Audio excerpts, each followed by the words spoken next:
Olha, o capítulo 4 de Êxodo tem uma das passagens mais intensas e, para ser sincero, mais estranhas de toda a Bíblia. É uma história que mostra a paciência de Deus, mas também um lado dele que é quase incompreensível à primeira vista. Vamos mergulhar nisso para entender o que realmente aconteceu. Essa pergunta que deixa muita gente de cabelo em pé. Pensa bem. Depois daquele encontro incrível na sarça ardente, Moisés está lá, a caminho de cumprir sua missão, e de repente, o próprio Deus se vira contra ele. Não parece fazer sentido nenhum, mas a resposta, como quase sempre, está nos detalhes. Para a gente desvendar esse mistério, nosso roteiro vai ser o seguinte. Primeiro, vamos ver a relutância do Moisés. Depois, os sinais que Deus deu para ele. O momento em que a paciência de Deus acaba. E aí, o tal ataque. No fim, a gente vai ver como uma aliança que foi esquecida revela grande lição por trás de tudo. Para começar, é muito importante entender uma coisa. Moisés não era aquele líder confiante, pronto para a ação. Pelo contrário, ele era um homem cheio de dúvidas, provavelmente ainda carregando o peso de um grande fracasso do passado. E aí, Moisés começa a dar uma desculpa atrás da outra. Primeiro, ele tem medo de não acreditarem nele. Depois, ele diz que não sabe falar direito. Essa expressão, pesado de língua, é bem interessante. Alguns estudiosos acreditam que, por ter vivido tanto tempo fora do Egito, ele já não se sentia tão fluente na língua do seu povo. Ou talvez fosse gagueira, ou simplesmente um medo paralisante de falar em público. Seja o que for, a insegurança dele era gigante. E a resposta de Deus é: nossa, é daquelas de colocar a pessoa no seu lugar. Ele não faz um milagre para curar Moisés. Para lidar com essa insegurança toda do Moisés, Deus não dá só palavras, ele dá poder visível. São 3 sinais, e cada um deles é, na verdade, um ataque simbólico, direto na cultura e no poder do Egito. O primeiro sinal começa com a coisa mais comum para um pastor, o cajado dele.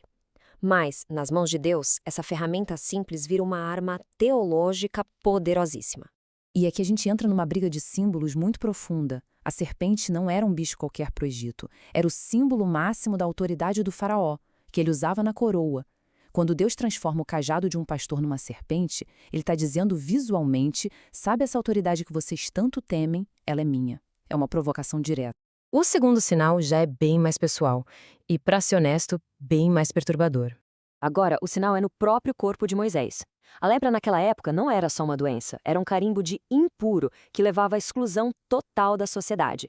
Esse sinal mostrava que Deus tinha o poder sobre a vida e a morte, sobre o que é puro e o que não é. Ele podia trazer o juízo e, com a mesma facilidade, podia restaurar. O terceiro e último sinal é, de longe, o mais ameaçador de todos. Isso aqui é basicamente um trailer das pragas que viriam. O Egito não existia sem o rio Nilo. Era fonte de comida, de transporte, de vida.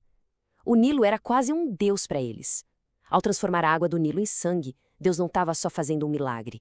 Ele estava atacando o coração da civilização egípcia, mostrando que até a alma daquela nação estava sob o seu controle. A gente pensa, bom, depois de ver todo esse poder, agora o Moisés vai, né? Mas não, a insegurança dele o leva a passar dos limites. Ele cruza uma linha e a paciência de Deus acaba. Essa é a quinta desculpa de Moisés. E aqui já não é mais uma dúvida, é uma recusa. Ele está basicamente dizendo para Deus: não, obrigado, a proposta é boa, mas escolhe outro aí. Esse momento é seríssimo. A relutância de Moisés deixou de ser uma fraqueza para virar desobediência aberta. E a reação de Deus é imediata e muito, muito intensa. A ira de Deus não faz com que ele desista de Moisés, mas ele impõe uma solução que vai ter consequências. Arão entra na história. Isso resolve o problema da fala de Moisés, mas como a gente vai ver lá na frente com a história do bezerro de ouro, essa parceria vai ter um preço bem alto.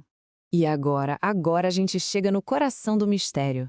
Moisés finalmente aceita, pega a família e parte para o Egito. E é no meio dessa viagem que o impensável acontece. A frase é essa aí, direta, brutal. O mesmo Deus que chamou, que deu poder e que enviou Moisés, agora tenta tirar a vida dele. A tensão aqui é máxima. E aí vem as perguntas, né? O texto não deixa claro. O alvo era Moisés ou o filho dele? E por quê? O que poderia justificar um ato tão extremo contra o líder escolhido para libertar o povo de Israel? A solução para esse mistério todo não está em um capricho de Deus, mas sim numa negligência muito grave de Moisés. Ele tinha esquecido de um detalhe fundamental da aliança de Deus com o seu povo. E a heroína esperada dessa história é Zípora, a esposa de Moisés. Ela, que não era israelita, entende na hora o que está acontecendo. Moisés, o cara que ia representar a lei de Deus para toda uma nação, estava ele mesmo quebrando a lei mais básica da aliança, a circuncisão do seu filho. A ação rápida de Zípora salva a vida de Moisés. Então tá. Depois de toda essa tensão, todo esse drama, qual é a moral da história? O que esse episódio, que parece tão esquisito, pode ensinar pra gente hoje? Acho que a lição central é esta. Deus tem uma paciência enorme com a nossa fraqueza e com as nossas dúvidas, mas ele leva a obediência muito a sério. Para o líder que iria representar a aliança de Deus, ignorar o sinal dessa mesma aliança era simplesmente inaceitável. No fim das contas, o chamado de Deus não exige gente perfeita, mas exige que a gente leve a sério a sua presença e a sua palavra. Isso tudo nos deixa com uma reflexão final, né? A crise de vida ou morte de Moisés aconteceu por causa de uma aliança que ele esqueceu. Isso nos faz pensar nas nossas vidas, nos nossos compromissos, nas nossas responsabilidades. Será que existe alguma aliança essencial que a gente talvez esteja negligenciando?